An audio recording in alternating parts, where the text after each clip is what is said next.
I feel an incredible responsibility to the people. When it's a true story, they're like who you're making the film for in a way. And there is a pressure, like I'm always imagining them sitting in the back of the theater watching it, on the premiere or whenever they watch it first. It's like, well, if they don't like it, then I'm just completely failed at my job. Like this is their story. You want to honor that to such a great degree, or at least I do.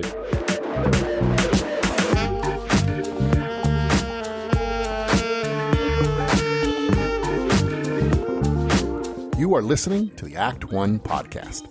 I'm your host, James Duke. Thanks for tuning in. If you enjoy what you hear, please don't forget to subscribe to our podcast and leave us a good review. My guest today is filmmaker Brian Baugh. Brian is a director, screenwriter, cinematographer, and producer. Brian started out as a director of photography when he shot his first feature film at the young age of 25. He spent the next 10 years shooting over 20 films and dozens of commercials. Brian transitioned into feature film directing with the high school drama To Save a Life in 2009. Since then, he has written over 20 screenplays, several of which he is attached to direct.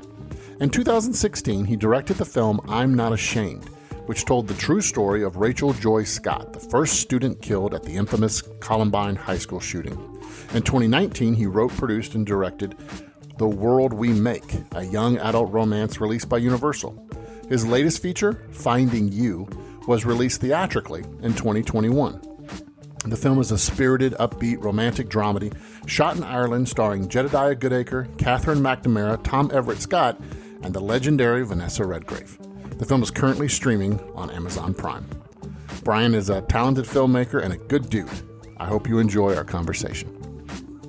Brian Baugh, welcome to the Act One podcast. It's good to see you, man. Yeah, great to see you, and thanks for having me. I have been looking forward to this. I've known you from afar for a while. We have a lot of mutual friends. And I think at one point I had reached out to you actually a couple of years ago. This is a while ago. I think we were trying to develop something for like a directing program or something. And we was trying to get you to be connected to it and weren't able to, but this is great. I'm so excited. This is the joy of now that people are able to do a lot more stuff on Zoom. We're able to connect. So it's great to have you. Yeah. Awesome. So you're a writer director and you've got 4 or 5 films. You had a film come out during the pandemic. You had a film come out this year called Finding You, which is a great little film people can find on, I believe it's on Amazon, right? It's on Amazon right now. I think it's soon to be like a month away. It'll be on Amazon Prime. Right now it's for rent and on any of the major places like iTunes, Amazon, Vudu, Premium, anywhere you can rent a video. If you still do the old DVD, Netflix, you can get it there, or Redbox. And did it come out in March? So yeah, traditional route that way. Did it come May? Out? Oh, it came out in May. Sorry. Okay. Well, I want to talk about that film in more detail later. I'd love to just kind of start by just finding out a little bit more about you, letting our audience get to know you a little bit more. So as a writer director, where did your kind of love and interest for film and writing and directing, where did it come from? Was this something that you discovered later in life, or were you one of these kids who always had some sort of camera or was always writing some sort of story from the very beginning? Well, yeah, it was a bit strange. It was kind of behind the radar because I must admit I never even thought of making movies until later on in high school. But I happened to be, involved with little bits of entertainment stuff ever since I was like 5 or 6. Like looking back, I had these 100-page spiral notebooks filled with stories that I was writing about my friends, fighting dragons on deserted islands when I couldn't even spell words properly. And then this just kind of got set down. It was just something I did for a while. And then I, like when I was in 2nd grade, for some reason, I decided to do a Super 8 stop motion animation film of my Star Wars figures and did a full 3 minutes of animation, which is how much was on the cartridges at the time, frame by frame for like a month over the summer. And then awesome. Just didn't even think about it. It was just something to do. Right. And so I think I was always attracted to it, but there was never any sort of long-term plan. And I was I was a kid who just loved being outside and playing and loving life. And so I was not the go to the video store and rent 10 movies and sit inside all day. And I was real involved in athletics and played a ton of different sports. And so that really dominated my life. But then these little things would pop in from time to time, like, oh yeah, do you want to do the play? Yeah, I'll do the backstage, or, or I'll do all the lights for you. And they would put me in these roles, and I was kind of interested in them. And then eventually that led to this really influential theater program that I did in Seattle area in high school, where over time I developed into one of the student leaders for that. And it was a really unique program where we got to, direct and do all the sound and all the lighting and build sets and design sets and write sketches. Is this high school? Yeah. So that was high school. And at the time too, we were lugging video cameras on our shoulders and just doing goofball stuff. So it was kind of a thread throughout, but it was never very intentional. It was really just for fun all the time. I was getting more involved in music stuff, and the Seattle grunge stuff was hitting huge at the time. It was kind of right on the edge of that, where I'd be like, hey, yeah, Pearl Jam's playing at this fraternity party at UW, and they're trying to rush people. It's a pretty cool band. You want to go? So it was kind of on the front edge of some of that.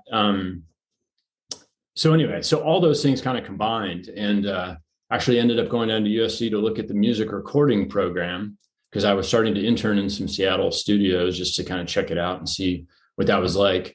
Because some of my friends were real involved in the grunge scene, and I thought maybe I wanted to be a music producer. And from there, we said, well, should we just take the film school tour? We're here down at USC. And I took it and I was like, wow, this might be better. And I was, and these internships and hearing all these complaints from these music studio owners about, staying up late with cooked up musicians at 2 a.m. And I was like, maybe film provides a little bit more diversity and there's a little more options. So that's you could stay up having coke with a lot of actors instead. That's right. I just wanted it to be, instead of 5 people stuck in a small room, it's just more more of 150 or So, but I was attracted to the diversity and all the different aspects of the art forms you could do within film. You could still do music, you could still do the writing aspect, you could do the camera aspect. Wonderfully diverse art form that you could follow different interests in, and it just seemed like never ending. The numbers of things to challenge yourself with were just endless.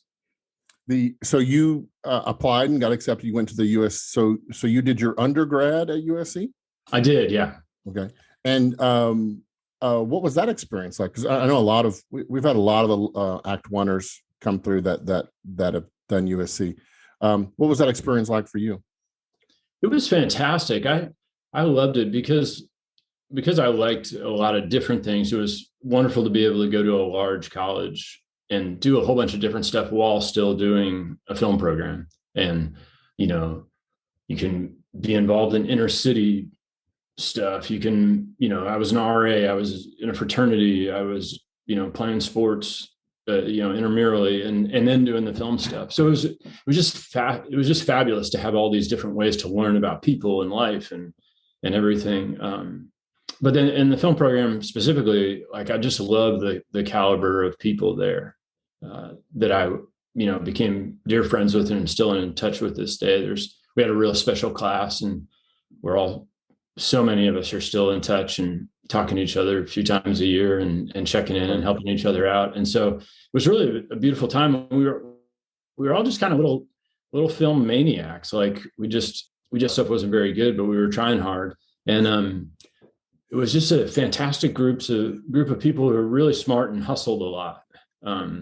So we were spending hours and hours calling up all the rental companies, getting all this equipment for our films and stages, and so just a really awesome, like I said, really bright group of people that was really inspiring, and we just kind of all pushed each other and at the same time helped each other in these great ways, and with our ambitions to try to learn and do the best we could with our little projects.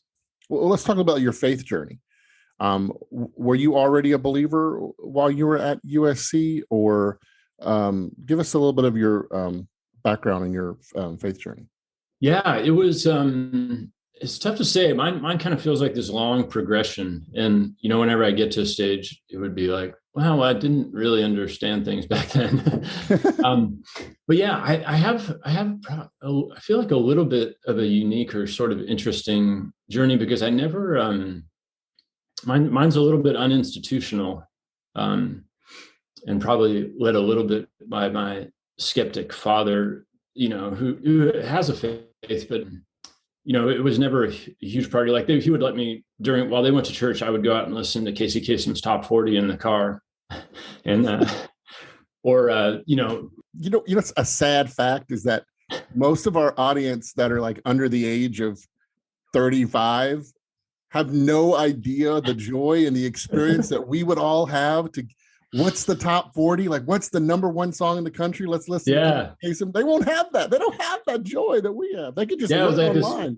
You had to, tune in on the radio show. And I was pretty young, but I was, like I said, I was into music and was excited and was in, just little middle school rock bands and stuff like that. So we were just really into the music scene.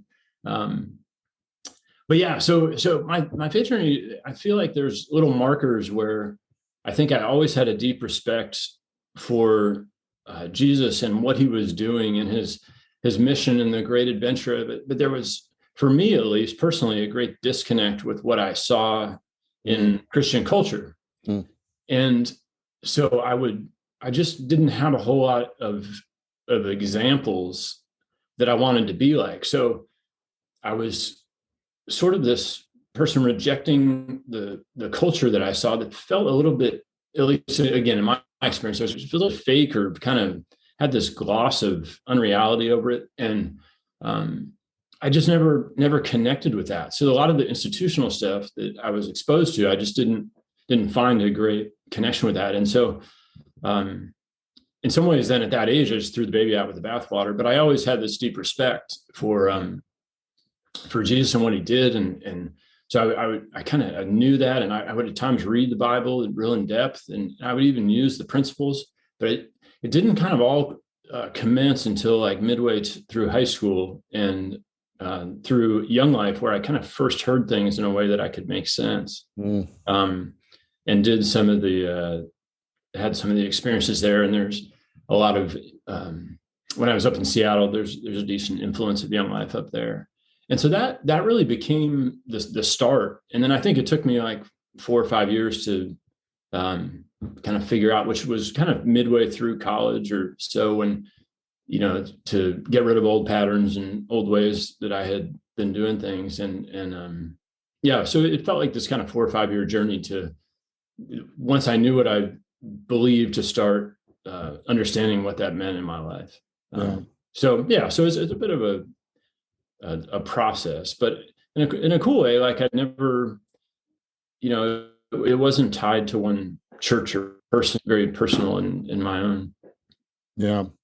So you found yourself graduating from USC, and then what? What did you? What was once you got out of college? What were the next steps for you? Well, I had a bit of a choice to make at the time. And I was really trying to decide between, do I pursue this writing and directing path, and which some of my professors who kindly were really encouraging me down that road. They'd appreciated some of my work and whatnot. And then on the other side was the cinematography piece, because I had shot a decent amount of the student films for friends, and actually had a fairly substantial reel there as well, where I really didn't but honestly, what was happening first was that I had applied and got this scholarship. It was kind of like a Fulbright scholarship through, it's called a Rotary Ambassadorial scholarship, where I could go anywhere in the world. And I chose to go to Cape Town, South Africa, and study at the University of Cape Town. And so I had this odd, because of the way the school years lined up and the funding, I had this year off where I after graduation and before that started.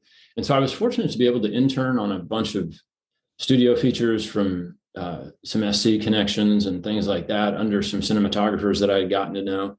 Because part of the hustle during our college days was calling up, Caleb Deschanel and Alan Davio and asking them, how do I shoot this? Or,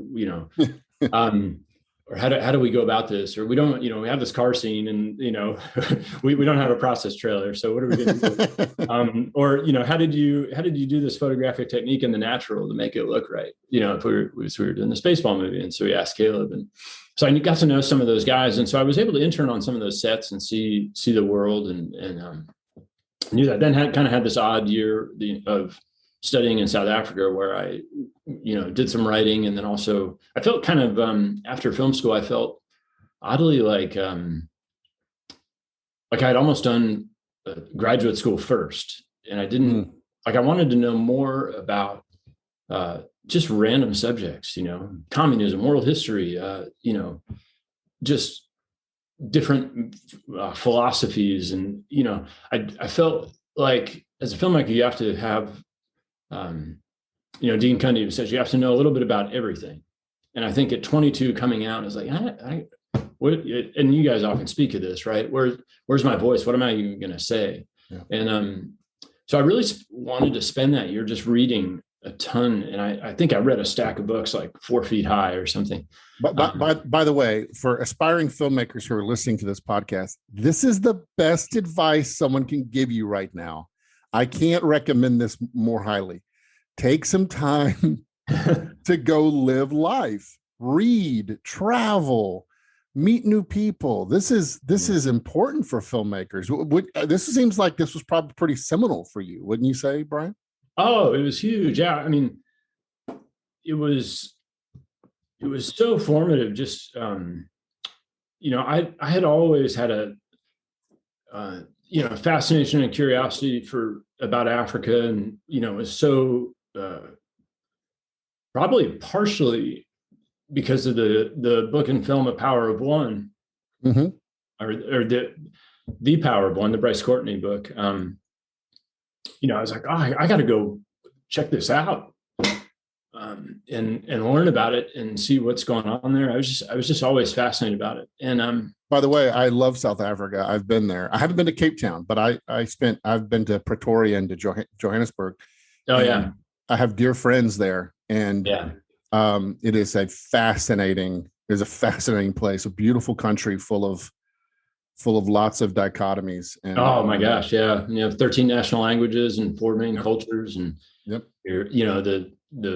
white people don't get along and the black people don't get along with their different tribes and parts, and then you add in the what they call the colored population, which is kind of a mix of the Dutch and the indigenous native folks that were there at the very beginning. I mean, it's just an absolute cultural mess, and there's so much to learn, and it's beautiful to see how they've Nelson Mandela and his team led with this amazing forgiveness and stop the Civil War. But I digress to go back to, I just kind of came out of film school feeling like, wow, there's so much more at 22 that I need to learn to be, as I aspired to be great at this profession, and to have something, we have a great privilege of sharing themes and messages with the world. So I wanted to go and, just see what was out there, see what was learned. And there's so much in our first world that we don't know about the third world. So I was really excited to explore some of those, lower income, less privileged areas, and spend time there and see what I could learn from those folks, and just have some dear friends from there. So it was a really formative year, and just had the great gift of time too, and was fortunate to have someone else have that, and then just got to meet tons of different people and travel all over.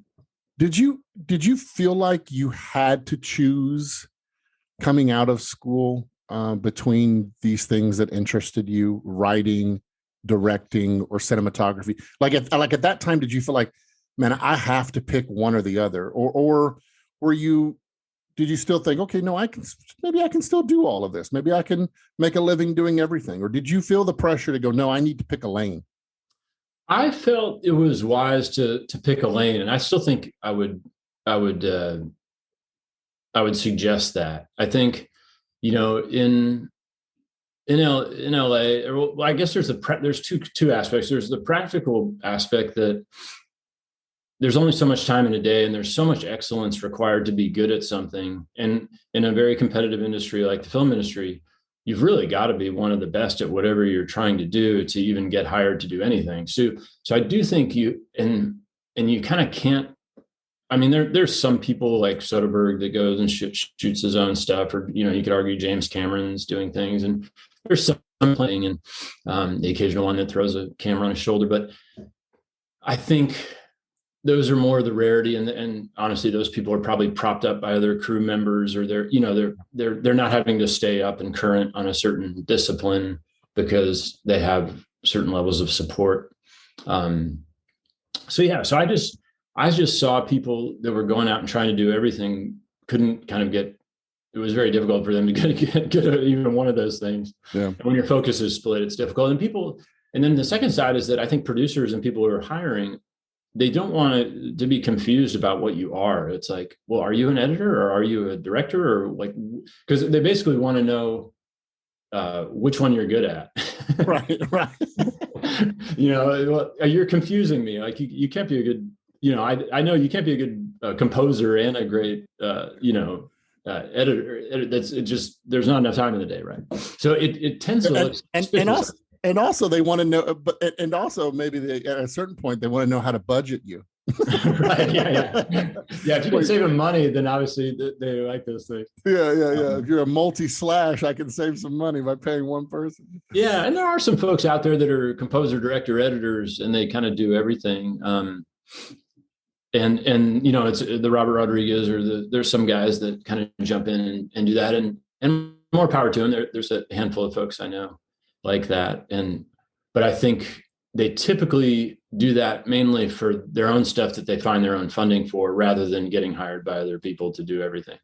So did you find yourself coming out of your South Africa experience kind of drawn to writing more, kind of processing what you were learning? And like, what was it that kind of led you to kind of focus maybe more on writing and directing? Well, it wasn't until somewhat later. So I did come out of that South Africa time. I was coming back to the States. I was actually doing a ton of writing, but I was kind of just doing it for the future in a way. And I had the most, I probably had slightly more cinematography stuff than directing stuff on a reel. And it was of a higher quality. And coupled with that, I just began to see some of my buddies who had come out of SC, who were pursuing the writing and directing thing. The vast majority of them, unless they had access to funds, were just kind of driving around for like 3 years, meeting with managers and pitching stories, and they weren't getting on set. And so perhaps out of some impatience and maybe some stupidity, like I just wanted to get on set and learn and see what I could do and make my own mistakes. And so cinematography was going to provide the fastest and most diverse way that I could do that. And so I just kind of put that forward, and I quietly would write in between projects and kind of kept that thread going for about 3 to 5 years. Though I really just focused 100% on cinematography, ended up getting in the union and probably shot around 25 films over the course of about 8 to 10 years. And it was a fabulous training ground. There was a professor at a 466 class at USC, or not a professor, but a visiting lecturer that came in during school. And his advice, or what he was talking about, I can't remember his name. Like it wasn't, let's just say it was Conrad Hall. That's right. Yeah.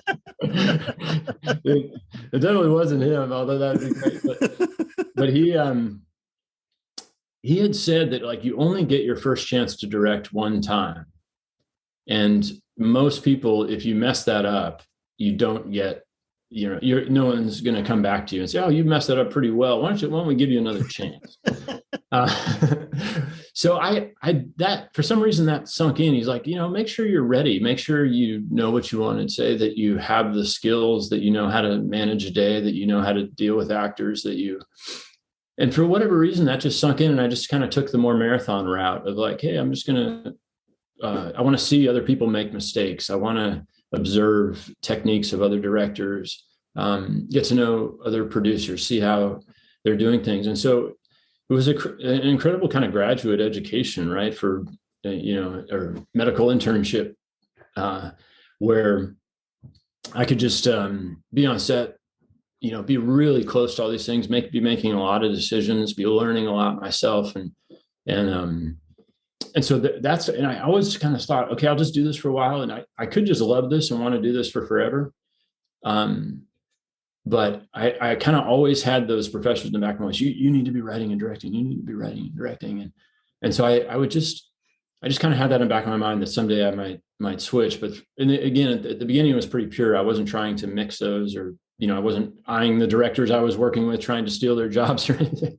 What a great, but I think you're dead on. Like, what a great masterclass for yourself of just learning and growing. And because you're, as a cinematographer, you're not some sort of passive participant either, right? Right. Like you're actively engaged in creating the art, the art that people are going to experience. So it's not, I'm not degrading PAs, but you're not a PA. And so, yeah, and it was fabulous. I mean, I got to actually co-direct 2 movies during that time where the actors were directing, and so they'd be, okay, Brian, you direct me, because I can't see myself, and you're looking through the lens. And so there was that. I got to, on 1 or 2, I got to direct the editing because the editor had taken off, and the producer said, hey, why don't you step in and go direct the editing, because they have to be in Romania or whatever doing their next movie. And so I got a lot of directing experience during that. I remember when I first came out here, I remember I used to hear oftentimes, the quickest way to the directing chair is if you write a great script and attach yourself to it. And they were like, but the other ways to the directing chair is either being a great DP and earning your way up to the chair, or even an editor. And I think you and I know, we obviously there's been a lot of great DPs who have made that jump. They've a lot of successful cinematographers who have transitioned into directing. From your perspective, why is that? What is it as a cinematographer, do you think, that you learned, that you understood, that allowed you to transition into that director's chair? And maybe even writing too. I don't want to discount that, but like, what did you learn as a cinematographer that you feel like translated and helped you into becoming a writer director? Yeah, I think, I was unique in that, we kind of put cinematographers in 2 buckets, right? There's like the story guys, or there's like the techie guys. And obviously those will combine and you have different elements of those. But I was always more leaning on the story guy. I didn't care so much of the new equipment that was coming out, although I stayed current and whatnot. But, and was real influenced by this class taught by Bruce Block, visual storytelling at USC. And I just loved all those things of tying these visual elements to help tell a story better. So I think that discipline that I was just practicing over and over again of really trying to understand the story, analyze the story, and then tie visual elements to help tell that story is, if you're that type of cinematographer, that's a fantastic part of directing. I think the other aspects are, you just are so comfortable on set. When you're on set every day, and you're in many ways, along with the director and the AD, you're managing the time. And so you get really comfortable with learning how to make days and knowing how long things will take, and knowing where you can pull from to spend it elsewhere, in a time and in somewhat of a budgetary sense. And, you're comfortable with the VFX side because you're working with those people closely.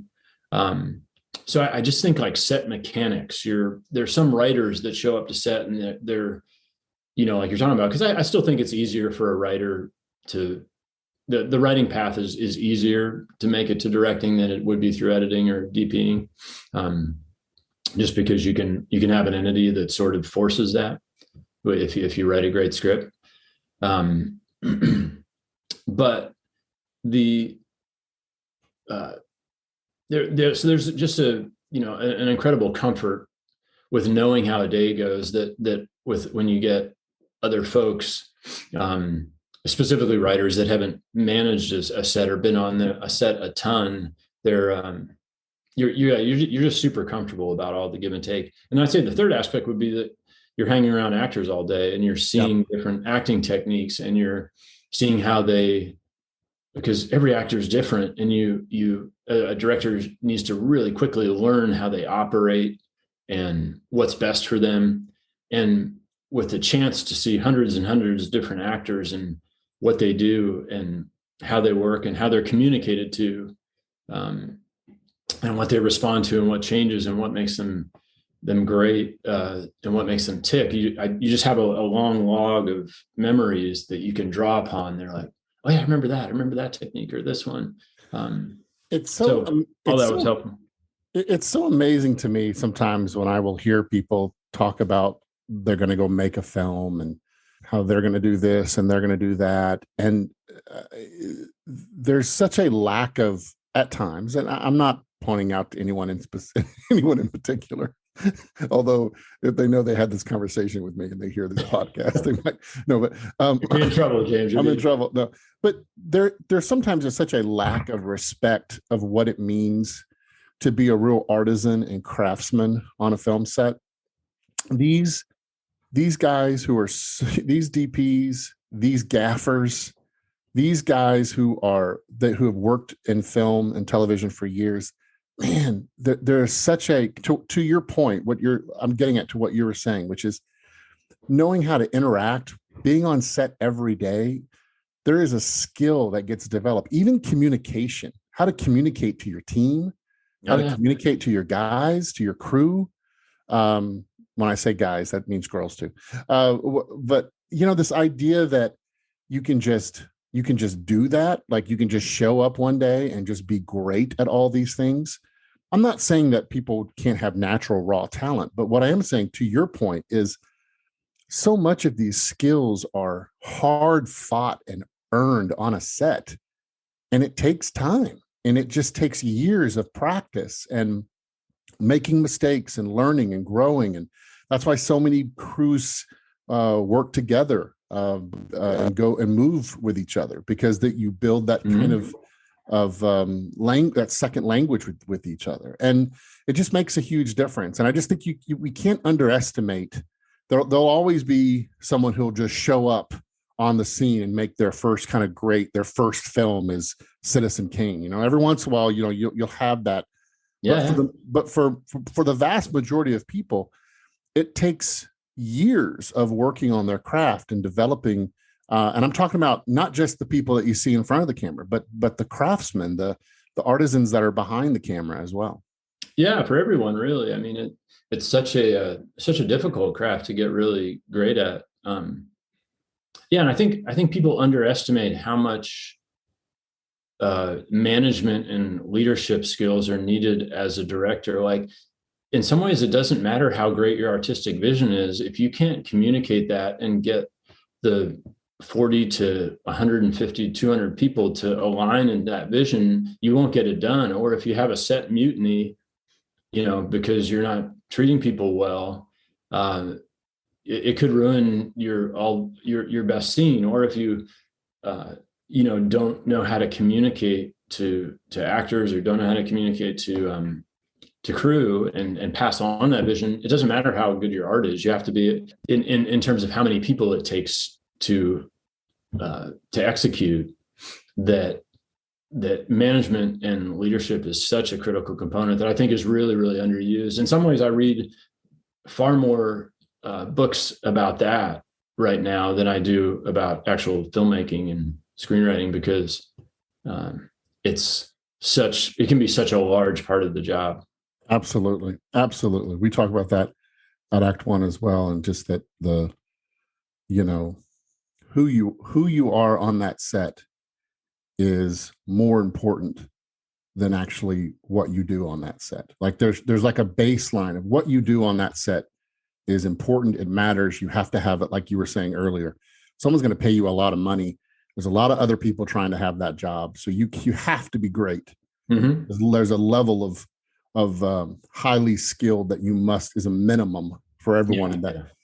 But what's going to keep you there if you're not just going to be one and done is people have to enjoy you. They have to actually like to work with you. They actually have to like being around you. You can't be one of these weirdos, for lack of a better word, that no one wants to work with, or someone that's a screamer all the time. Like, I mean, you and I came up in the industry where we were still hearing stories of the screamers and all that kind of stuff.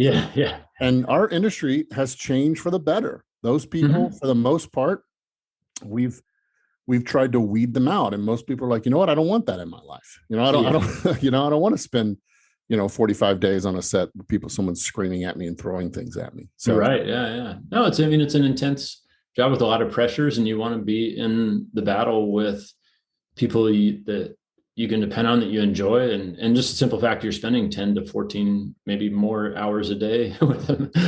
Yep. You want it to be an enjoyable experience. And one of my greatest joys is when you have those incredible collaborations with people and they're performing at a real high level and able to be their best creative selves within their discipline. And you're doing what you can to support that. I mean, that's really what the highest call, I think, of a director is. So you made a film back in I think it came out in 2009. This was your first kind of solo directing credit to save a life. Yep. And what was the story behind it? Had you felt like at this point you were ready? Like, was it one of those things because you had spent all this time as a DP and you felt like, okay, I'm ready? Was there something about the story? Tell us a little bit about the background of To Save a Life, which, by the way, where can people see this? Because it's a really good little film. I remember when it first came out, I was a little skeptical. Christina, I was too.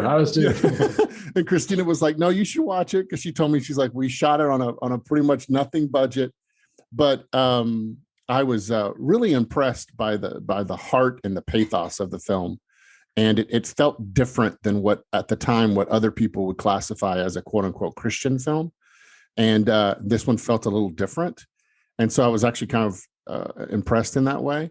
But I just want to just give people, it was a place they can watch it today, or? Yeah, you can rent it at all the normal places. And I do think it just came off so Sony, a firm, had distributed it at home video for a bunch of years, but I think it just came off that contract and is now on some of the, even some of the free, what are they, Tubi and Pluto and some of those. Yeah. Okay. Where, you might watch a commercial or a few commercials or whatever, but you can access it there as well. Okay. So tell us what led to you making that film? Yeah. So I was, maybe it was a year or two before I was starting to feel in the cinematography thing. I was hearing the voices of those professors and feeling like was just getting a bit of a spiritual nudge to move into the waters of helping be in charge of story, and to muscles. And I had begun to start screenwriting, in between DP projects. And so I was working on several scripts. And just like you had said, I too felt the easiest way to do it was to write your way into directing and to come up with a script that someone would like enough that they would allow you to direct it. And I had quite a bit of encouragement from other producers I was working with as a DP as well. And so they were helping in that process. So I began to start to make this intentional move towards that. And like I said, was writing a bunch. And I had just come off shooting the Ultimate Gift, which had, one of James Garner's last movies, which was a real joy. And then relatively soon after that was this one called American Carol, this wacky one that David Zucker directed. Yep. I was kind of coming off these bigger shoots. And I was like, oh wow. And whenever you're making a transition, it's like, okay, I'm making this sort of salary, and then boom, it's going to come to nothing. So it's just sort of because someone has to trust you, retrust you in a different role. I think that was the most perfect definition of Hollywood in a nutshell. You're making this money, and then boom. yeah, exactly. But I think, that's why a lot of talented cinematographers that could be directors, I think, don't make the transition, is because they're paid so well and they develop a certain. But I had this. I just had this. I felt, calling's probably a bit over spiritualizing it, but I did felt this nudging to just, well, it's time for you to be able to, just to be more in charge of content, and be a little bit more, just have a higher stake in what's getting out there. Because as a crew member, you're just getting handed what you're going to do, right? And you just say yes or no, but you don't, in the end of the day, have much influence about the themes, perhaps, and the stories that are being told. And so I just felt like it was time. And randomly enough, so the first two spec scripts I wrote were actually doing fairly well. I knew some managers and agents, and they were kind of going around town, and I was getting some interest from some production companies about buying those. But I didn't have the directing opportunities. And out of nowhere, right in the middle of shooting American Carol, like a long string, your mother's aunt's pet's grandmother's cousin's friend, was one of the producers from Save a Life. And they said, oh yeah, we really liked what you did on these other films. And would you come and help us with this, maybe consult or whatever? And I read the script and that they had at the time. And it had these, as you may remember, it dealt with teen suicide, and it was tackling that issue. And I had two dear friends commit suicide when I was growing up. And I was like, I honestly wasn't all that excited about the faith component, but I was so drawn to if I can, do anything to help curb this issue that still remains with us today, and perhaps is even worse now. I wanted to do it, and I wanted to take it on, and they were great. They didn't have a ton of film experience in their team, but they were getting some good partners. And so, over the course of several months, it just worked out that they asked me to do the film. And I was just real passionate about trying to, do what I could in as broad of an audience as possible. I really I never came out of school, or I never intended to do any kind of faith work. That was just never part of my paradigm. And it was never really a giant desire. And at the time, the faith world was like, I didn't even know it was so off my radar. I guess afterwards I learned about these Billy Graham films that were happening, but I wasn't even aware of those. And it was kind of this very new thing. And they're like, yeah, there's one or two films that have done well, and we want to do one for teens. I was like, all right, well, cool. I love that stage of life. I was really impacted in that stage. And, but hey, how about we try to make this something that I actually want to watch, and not put a bunch of Christianese junk in here. And so, yeah, so we went through a whole bunch of rewrites together and tried to, always with the hope and the goal. And I commend them for this. At the time, they really wanted to do something that reached beyond the walls. And, it turned out that in the end, it's really expensive marketing wise to reach the teen market. And so in the end of the day, we just didn't have the capital to try to make inroads into that. And so they just defaulted back as, hey, we just need to stay close to our core and go to the faith audience. And I was always a little saddened by that, because we had tested it in some public high schools, and it seemed unless kids were like a complete nihilist or something, or real militant atheists, that most could handle the faith that was in the film and just saw it as a natural part of something that they or some of their friends might do. So it's like, for you, here you are, you don't really know this space. You find yourself, your first directing film project is, in this space. And then from there, you then go on to, this is like a big Christian, what would be called a big Christian film, is I'm Not Ashamed, right? Like this was one of those stories that had been talked about for a while from, of course, the horrible thing at Columbine. So how did you get connected to the Rachel Scott story? That's the film we're talking about is I'm Not Ashamed, which I'm sure many people ended up seeing that film.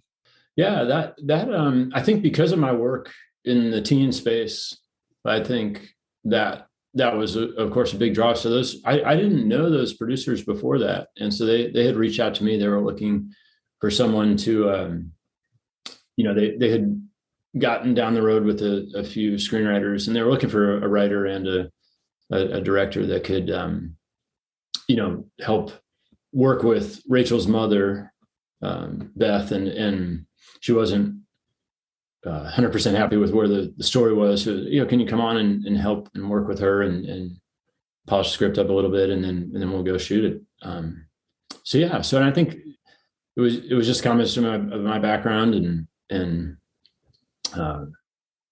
with the ability to do both those things, and then having some experience in the teen space and kind of like To Save a Life, they wanted to be able to reach that group and just tell something that it appealed to them. Did you feel an extra, talk a little bit about just the experience of making that film, because this was obviously a story that at that point was pretty well known and still very sensitive for a lot of people. There's a lot of emotion wrapped up into this story. Going into the making that film, that even in the development process with the script and everything, were you trying to be very cognizant of that and think, okay, let's, it's already so dramatized. What was the process of making that film? Yeah. It was an absolute minefield. Like you couldn't, it was a hard one, but I was led by this deep compassion for Rachel's mom, Beth, that just felt so burdened to tell this story. I didn't even see it as my film. I have this random little ability in this world to tell stories in this way, and there's a big desire to do this. And with all the tragedy that she had been through, I just saw it as something, a gift that I could potentially give to her and to this community and to the people that would care about this type of film. And so she and I spent a ton of time together early on, and I just was exploring areas and asking a lot of questions, and just trying to get to the core of the story. And I think at the same time, you're also wondering, with such a tragic story, is like, how can this be entertaining?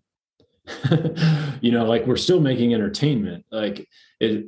And I'd seen enough of the films that are just so difficult to watch. One of my favorite films, Hotel Rwanda or whatever, but I was trying to take lessons from those, and then also, but it's still a teen film. You don't want it to be this like dirge, this like just difficult thing to get through. So I was trying to inject moments of joy and humor and levity, and that was part of the challenge too. Is like, all right, ultimately this has to be entertainment. Someone has to want to go pay money to go see this, and it has to provide a certain level of hope and create a roller coaster ride in there. And so, not that Hotel Rwanda does that. That's kind of a different, more, award category type movie with a big cast and all that. But for what the hand of cards that we were dealt, this is what I felt like needed to happen. So that was kind of a personal challenge, is like, how can we make this about this horrible thing and celebrate all the beautiful things that can come from it, Was there anything about the story in particular that drew you to the project? Like, because like I said, obviously the story is so well known in terms of what happened to her, but was there something in particular for you that you thought, okay, here's what I can bring to the table because I want people to know this. This is what I want to focus on. Yeah, well, I guess two things. That realness that you were talking about previously from To Save a Life, I wanted to kind of bring the authenticity to that. But something that I felt led as well was, I guess I'm always fascinated by, having been around a decent amount of tragedy and stuff like that. Like all of the beauty that can spring from that, and that redemptive quality that can come from such a horrible event that you don't want it to happen to cause that, of course, but just the interesting ways God can kind of weave an incredible tapestry together from all this tragedy and redeem it, is just a theme I'm fascinated with. And she had so many moments of that in there, and even ways that they sort of knew this was coming before that, little signs and little interpretations of things and events that they had, that almost give it like, wow, maybe this, there was spiritual runners kind of through the whole story from the beginning before it happened. They were just fascinating. And, there have been a ton of great Columbine films out already, like Gus Van Sant's Elephant. And so I was wanting to, it's like those films have already been done. They talk about the tragedy. I wanted to really dive into more of this young woman's journey on the way to there, and what allows her to have the confidence and the faith to make the decision she did at the end. So in some ways, it's like this whole reverse engineered, like, okay, you're lead to the path that you can do this, kind of like The Mission or something, right? Like you're following Defoe's character all the way along so that when he makes a decision, it makes sense, right? Or he has the character to be able to do what he does at the end. And what was special about I'm Not Ashamed? I think I've written 3 other true stories this past year and a half. So like I'm very much in that, and it's just kind of hot now because people want things that are that are existing IP essentially. But like I feel an incredible responsibility to the people that do it, to represent them accurately, and there is a pressure. Like I'm always imagining them sitting in the back of the theater watching it, like on the premiere or whenever they watch it first. And it's they're in some ways they're your audience. When it's a true story, they're like who you're making the film for, in a way, because it's like, well, if they don't like it, then I've just completely failed at my job. Like this is their story. You want to honor that to such a great degree, or at least I do. How did Rachel's mom respond to the film? Oh, it was incredible. Their whole family, it's a decent sized family that she had. It was a family of 5 kids. And so they were all coming with the mom, and it was this big group. And then it was incredible. It was one of the highlights of my career, was seeing them respond, seeing them come out of the theater, and they give you a hug. And, that was so honoring of Rachel, and it was just beautiful. So it's kind of like, well, after that, you've done what you set out to do, and you hope audiences respond to it, but you can't control that part of it. But I could control this part, right? Like of creating something that honored their daughter and sister. Wow. Yeah. So it's in some ways it's a great responsibility, but it's also an incredibly special thing to go through with a crew, because the crew, I find, often takes that as well. Like the production designer on I'm Not Ashamed was wanting to find the accurate couches and the period stuff, and all of the people that, like, we had Rachel's actual journals, and I got copies of them to help write the script from them. And when people get those, or when the production design department gets those to make props from it, like there's a sense of incredible responsibility they have too, and of course the actors as well, like they're representing real people. So they take that burden on. So it does feel shared, and it's shared amongst your community of people that are making the film in a really beautiful way. And I think that's a really incredible experience to share with the other creatives on the project.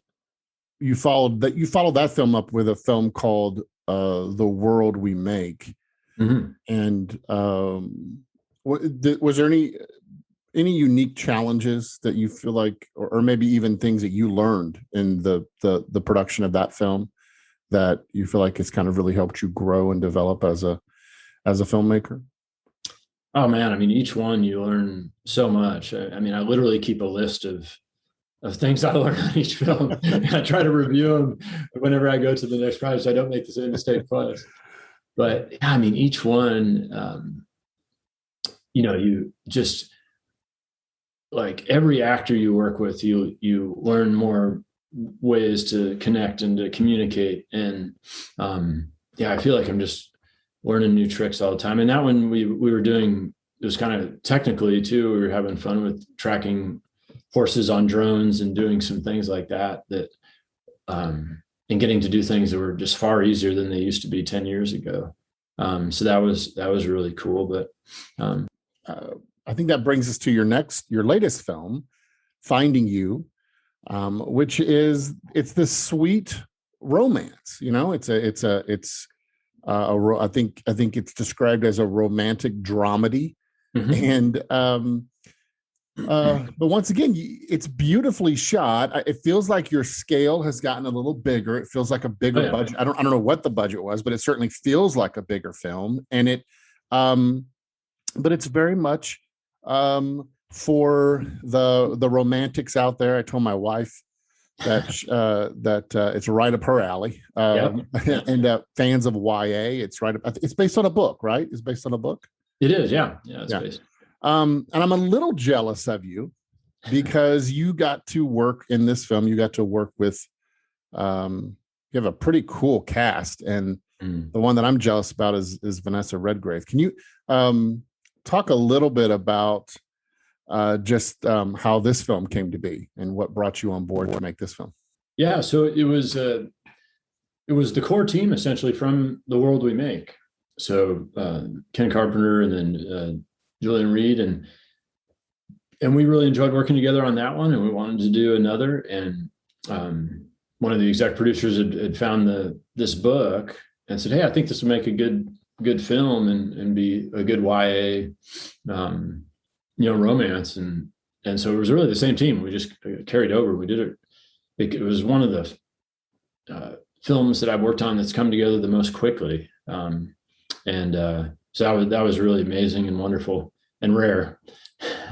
So the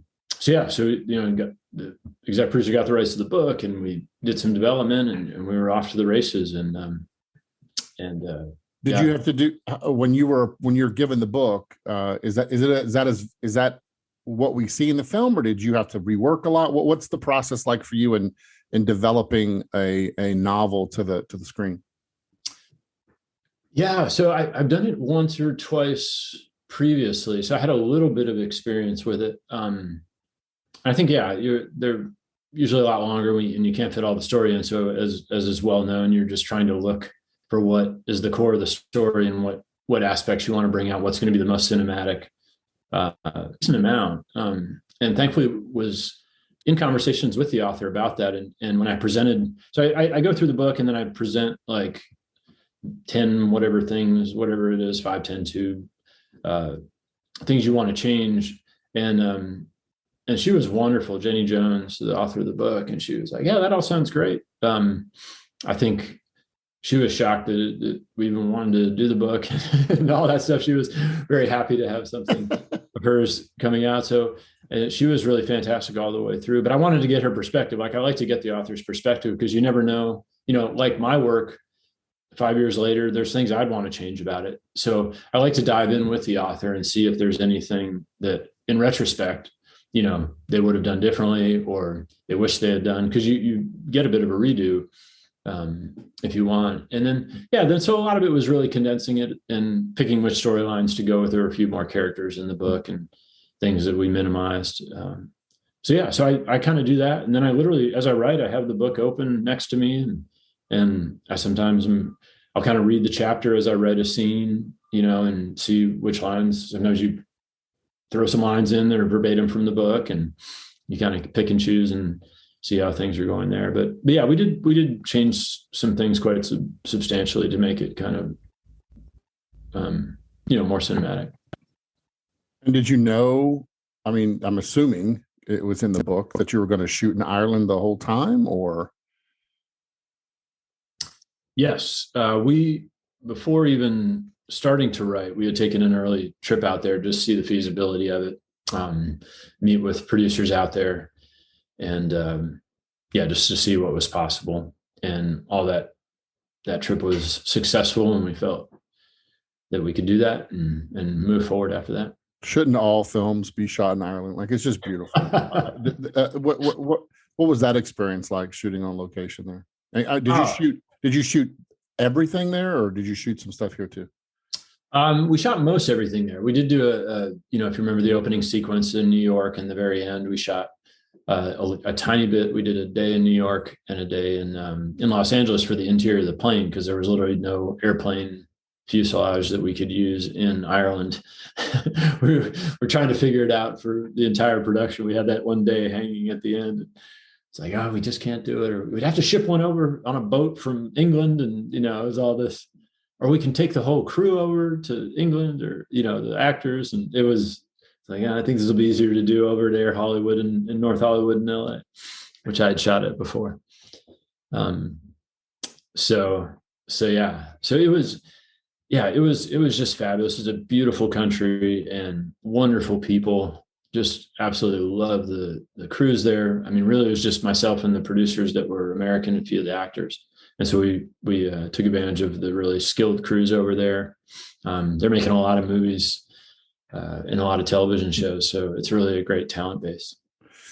For those who maybe are just not have seen it yet, you want to just pitch people on so tell people what Finding You is about. Sure. Yeah, it, like you said, it's a romantic dramedy. It's takes place in Ireland about a young woman who's kind of struggling with her life direction in college and heads over there on an exchange trip after failing to get into this Juilliard type music school for her violin, which is her true dream. And on the way over, she meets a young man named Beckett Rush, who happens to be one of the biggest young movie stars in the fictitious world of the movie, who's over there in Ireland doing a series of dragon movies. And they develop an unlikely friendship that ends up transforming both of their lives. So it's often, a slightly younger skewed Notting Hill, with the roles reversed. Yeah, the roles reversed. Yeah. I mentioned earlier my jealousy. So when you work with a legend like Vanessa Redgrave, did you know you wanted her from the beginning? What was the process of casting her, and what was it like working with her on set? Yeah, we were really thankful. She was on our list from the beginning. We were looking for a really experienced Irish or English actress, and she was at the top from the start. And our casting director was like, I don't think there's much of a chance. And we're like, but let's all try and see what happens, right? So I just remember the joyous phone call from our Irish casting director, and I think she might do it. And she was this wonderful Irish accent, screaming on the phone. And she was just, this is amazing. We were all so excited. And she was honestly the first actor to commit to the project. So that was one of our early shots. That's very cool. Pre-production. And she just said she responded to the script and the role and liked. And so it was very, pure in that sense, from the artistry side. And that's the type of person she is. I mean, she just is 100% into her craft and the art, and, likes to just do the stories that interesting roles. So yeah. And then, working with her was great. She was wonderful with the other actors and really, really supportive of them. And she just blew me away with how hard she worked. Like she had the work ethic of a young actor in Hollywood, struggling to make it. Like we spent 4 or 5 hours in her room, the day before she started shooting, going over lines and every little detail of props and like just incredibly detailed. And it's very apparent, that of the work ethic that got her the 6 Academy Award nominations that she has. It's like that you can see her joy and love of act. Like she's not just, it's not a paycheck. It's not just trying to phone it in. Like she she's still acting. She's still an actor. She's still working, and she's still trying to hone her craft. Even she absolutely, yeah. She puts so much effort. She's so focused all day on it, and is so dogged in her effort and determination to kind of do her very best and bring something unique to the role. And it's just brilliant to see the different ways that she'll play against common intentions or objectives. Like she'll go against that, and I mean, it's beautiful to see. When people watch your films, what is it that you want them to walk away with? Like, other than obviously be entertained, laugh and cry. Like, but as you sit down, when you first sit down, when everything is just all in your mind, what are you thinking about what you want the audience to receive? Like, what is it about your work as a writer, when you sit down to craft a story, that you're going, man, I hope I'm able to get this across. I hope the audience is able to experience this. Mm-hmm. And I obviously I know it can be different for different films, but I'm just curious, like, overall, what are you thinking about as a writer when you first sit down to craft a film? Yeah, it's probably like, how can I get people to want to click on this or go pay a ticket for this, right? In a very practical sense, what's going to make it worthy of people's attention? I think, in features these days, you have to know what that is and identify, okay, what's going to make this special? What's going to make this stand out? Yeah, what's going to make people want to see this? But I mean, and I'm working on this philosophy myself and trying to explore who I am. And still in the process of it, so it may shift or change. But I love this idea of having my films, either like bring joy in some sense, and it can be a real difficult journey to that, but that it could add to the amount of joy in the world, or that it could inspire some sort of greatness, that it could help people think, yeah, maybe I can do this. Maybe I can just expand the realm of possibility in people's life, right, towards something good. And then in an area that, like, I'm a huge fan of really imaginative works and fantasy and taking people to other worlds. And in that sense, like, anything that I can do to spur on the imagination is a deeply spiritual thing to me, because when we can imagine things more deeply or in a paradigm that we've never even thought about, I think that opens up other worlds, other possibilities, and other ways of even viewing the divine. If we can't, if we don't have the skills to imagine, then we can't imagine our lives being better. We can't imagine perhaps a God that could do things outside of our paradigm and work in greater ways than we can, than in our finite world. So I think the works of Tolkien and Lewis and Charles Williams and the Inklings and some of those guys are really inspirational to me. And I would love to, I think part of the next step in my career is to, what I'm hoping, Lord willing, I'll get to move more into is some imaginative works that spur on the people's imaginations, and, get to bring them to places like Frank Herbert gets to do in Dune, or George Lucas with Star Wars. That is beautifully said, my friend. And, well, I want to thank you for this time. I've loved this conversation, and I wanted people to, who hadn't yet met you and become familiar with your films, to do that. And we want people to see your films and just get kind of connected to what you're doing. And so thank you for just spending some time with me today. And thank you for all of your great work. And I like to close our podcast by praying for my guests. Would you allow me to do that today? Oh, I'd be honored. Thanks. All right, let's pray.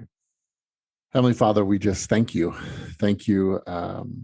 Thank you for Brian. Thank you for this amazing conversation and just learning from him and growing with him. I think he's offered so many interesting things for us to take away, to think about, to consider. Thank you for just the films, the projects that he's been a part of. And God, we just pray a blessing upon him. We pray a blessing upon his career. Pray a blessing upon his family, and just pray you'd watch over all of them and keep them safe and protect them, and just be with Brian. I even as he was saying there at the end, God, I pray you would just fill him with your imagination and with your creativity, so that his can be an overflow of what you have downloaded into him. God, I pray that he himself would be inspired by new things, by new challenges, that he would continue to develop and grow as a storyteller. And just thank you for this opportunity. And we love you. We pray this in Jesus' name, and your promises we stand. Amen. Thank you for listening to the Act One podcast. Celebrating over 20 years as the premier training program for Christians in Hollywood, Act One is a Christian community of entertainment industry professionals who train and equip storytellers to create works of truth, goodness, and beauty. The Act One program is a division of Master Media International. To financially support the mission of Act One, or to learn more about our programs, visit us online at actoneprogram.com. And to learn more about the work of Master Media, go to mastermedia.com.